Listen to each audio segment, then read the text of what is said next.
pioneirismo inglês foi o principal motivo para que a Inglaterra se transformasse em uma grande potência mundial, podendo ser até chamado de oficina do mundo. Dentre os motivos para tal pioneirismo está a invenção da máquina a vapor, criada no Reino Unido, algo essencial para o grande avanço das indústrias.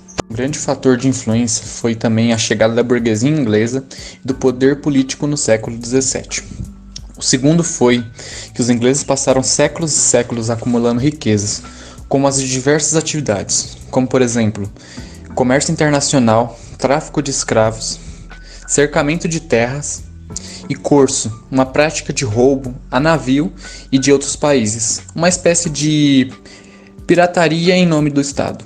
Assim, com o grande número de capital que eles tinham, começaram a investir nas indústrias. A luta da burguesia versus o proletariado está presente em todo ideal marxista. É ressaltado logo na primeira frase do seu livro Manifesto Comunista, que diz que a história de toda a sociedade existente até hoje tem sido a história das lutas de classes. No sistema capitalista atual, o proletariado é considerado refém da burguesia, pois a burguesia tem o domínio das grandes corporações e dos principais meios de mídia. Isso seria um esquema de pirâmide, onde a classe do topo espalha sua visão de mundo e sociedade acaba influenciando a base, que acredita que seus direitos estão protegidos nas mãos dos grandes. E essa escravidão ideológica só seria rompida através da educação e revolução do proletariado em busca do seu verdadeiro poder. A expansão se deu em 3 fases. Na primeira, meados do século XVIII e início do século XIX, se estendeu da Inglaterra até a França, e o principal combustível era o carvão.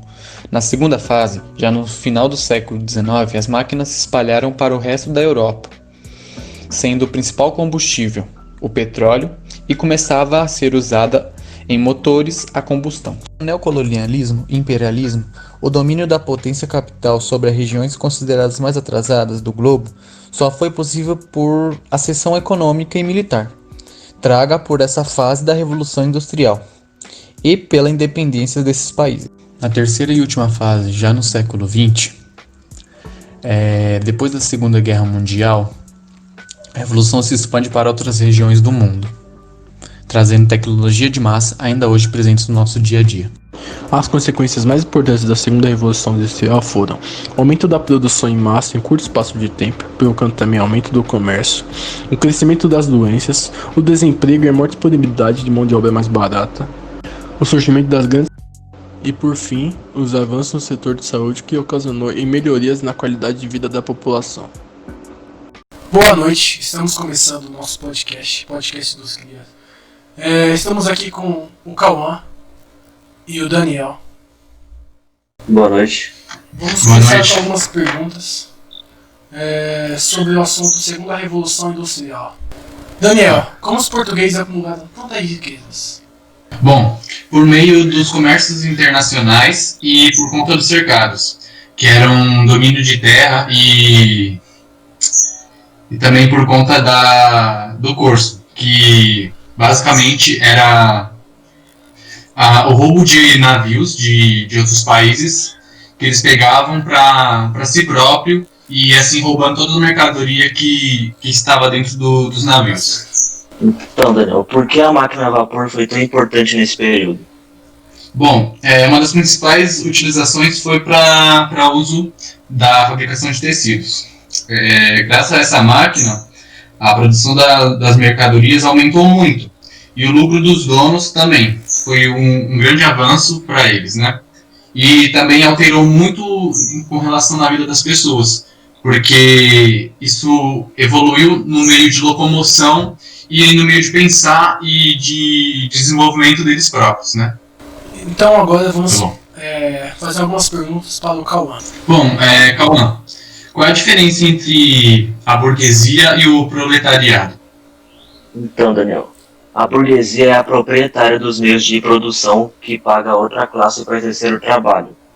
Já o proletariado produz a riqueza através do trabalho, mas não tem acesso a essa riqueza. Então, Cauã, como Marx enxergava a classe dos operários? Então, Juliano, Marx enxergava a classe operária como a classe dos trabalhadores sem meios próprios de subsistência. os quais eles vendem em sua capacidade produtiva em troca de um salário. Daniel, Isso aí. qual foi a grande mudança com a chegada da burguesia na Inglaterra? Bom, com a chegada na burguesia da Inglaterra, eles começaram a investir na terra com relação às indústrias.